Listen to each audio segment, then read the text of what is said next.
প্রবাস থেকে কালো জাদু তন্ত্রমন্ত্র এসকে চ্যানেলটি এই মুহূর্তে যারা দেখছেন সকলকে জানাই আন্তরিক প্রীতি ও শুভেচ্ছা, আন্তরিক ভালোবাসা। দেশ ও দেশের বাহির থেকে কালো জাদু তন্ত্রমন্ত্র এসকে চ্যানেলটি এই মুহূর্তে যারা দেখছেন প্রতিটা মমিন মুসলমান ভাই বোনদেরকে জানাই সালাম, আসসালামু আলাইকুম। হিন্দু দাদা দিদির প্রতি আদাব, অন্যান্য সকল ধর্মের প্রতি আন্তরিক ভালোবাসা। তো আজকে আপনাদের সামনে যে বিষয়টা নিয়ে কথা বলবো, এটা একটা আশ্চর্য ধরনের বশীকরণ, একটি নকশা নিয়ে কথা বলবো। যারা বশীকরণের নকশার কথা বলেছিলেন, যারা বলেছিলেন যে মানে এমন একটা নকশা দিবেন যে নকশার দ্বারা আমরা খুব সহজে বশীকরণ ক্রিয়াটা সম্পন্ন করতে পারি। তো আজকে আপনাদের মাঝে যে বশীকরণটা নিয়ে আমি কথা বলবো, এই বশীকরণটা আপনারা খুব সহজে করতে পারবেন। একজন মূর্খ ব্যক্তিও যদি হয়, যার ভিতরে অক্ষর জ্ঞান নেই, সে ব্যক্তিও এটা করতে পারবে ইনশাআল্লাহ, আশা রাখি। তো ভিডিওর শুরুতে একটি কথা না বললেই নয়, যদি আমার চ্যানেলে নতুন হয়ে থাকেন চ্যানেলটা সাবস্ক্রাইব করবেন, পাশে থাকা বেল আইকনটি বাজিয়ে দিবেন যাতে নিত্য নতুন ভিডিও সবার আগে সবার প্রথম পেতে পারেন।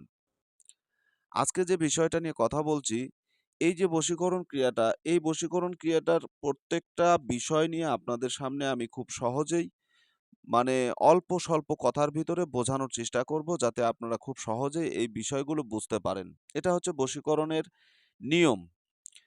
যদি কোনো ব্যক্তি কোনো মহিলার সাথে প্রেমে পড়ে, তার সবকিছু যদি হারিয়ে যায়, অর্থাৎ সে সে মেয়ে যদি তাকে ফাঁকি দিয়ে পিছনে ঘুরিয়ে মানে পরবর্তীতে ছেড়ে দেয়, ঠিক আছে? পিছনে ঘুরাইয়ে পরিশেষে সে ছেড়ে দেয়। এরকম আছে না? মানে আপনাকে অনেকদিন দেখা যাচ্ছে পিছন, পিছন ঘোরাচ্ছে। অথচ পরবর্তীতে সেই মেয়েটা আর আপনাকে পাত্তা দিচ্ছে না। এরকম কিন্তু হয়। অনেকেই বলেন। তো যাই হোক, মানে পরিশেষে সে পাত্তা দিচ্ছে না।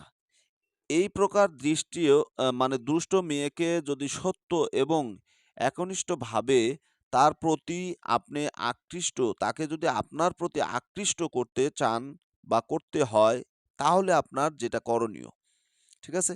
নিম্ন এই যে তাবিজটি মুস্তারি বা হুজরা বা মুস্তারি সেতারায় আপনাকে এটা আমল করতে হবে বা লিখতে হবে। অতঃপর এই তাবিজটিকে আপনারা কি করবেন, যদি ছেলে হন বা যদি মেয়ে হন তাহলে কি করতে হবে? যে মেয়েকে আপনি বশীকরণ করবেন, সর্বপ্রথম এই যে ফলান বিন ফলান, আলা হুব্বে ফলান, তারপরে এগুলো যে আছে, এগুলো আপনারা কিভাবে লিখবেন? এগুলো কিন্তু আপনাদেরকে লিখতে হবে। তো এই লেখার জায়গাটা আপনারা কোথায়, কিভাবে লিখতে হবে, কোন জায়গায় লিখলে এটা সঠিক ফলাফল পাবেন, আমি নিয়মটা আপনাদেরকে এটা দেখালাম। এটা হচ্ছে নিয়ম, মানে এই তাবিজটার নিয়ম। এখন আসেন আপনাদেরকে নকশাটা দেখাই। এটা হচ্ছে নকশা, আপনাদেরকে নকশাটা আমি দেখাই, নিয়মটা দেখালাম। এটা হচ্ছে নকশা, ঠিক আছে? যে নিয়মটা আপনাদেরকে দেখালাম এটা হচ্ছে নকশা। এই নকশাটা আপনাদেরকে অঙ্কন করতে হবে। তবে নকশাটা কখন অঙ্কন করবেন? এটা হচ্ছে মোক্ষম সময়। এই সময়টাতে নকশাটা অঙ্কন করতে হবে। এই নকশাটা অঙ্কন করার ২ টা সময় আছে। ১, খুব ভোরবেলা সূর্য ওঠার পূর্বে আপনাকে অঙ্কন করতে হবে। ২, এই নকশাটা আপনারা সূর্য ডোবা, ডোবা ভাব ওই টাইমে লিখতে হবে। এই ২ টা সময়ের ভিতরে আপনারা নকশাটা যদি অঙ্কন করেন এবং অঙ্কন করার পরে এই যে খালি জায়গাটা আছে, যে মেয়েকে বশীকরণ করবেন, প্রথমে সেই মেয়ের নাম লিখবেন বিনতে, মেয়ের মায়ের নাম, আলা হুব্বে, এই ঘরের মাঝখানে লিখবেন আলা হুব্বে, নিচে একটা শায়রি করবেন, সেখানে আপনার নাম, ইবনে আপনার পিতার নাম। আর আপনি যদি কোনো মানে নারীকে যদি বশীকরণ করতে চান তাহলে এটা হচ্ছে আপনার নিয়ম। কিন্তু যদি কোনো নারী যদি পুরুষের উপরে বশীকরণ করতে চান তাহলে কি করতে হবে? সেক্ষেত্রে কিন্তু এটা মানে খুব একটা কার্যকারী হবে না বা কাজে আসবে না।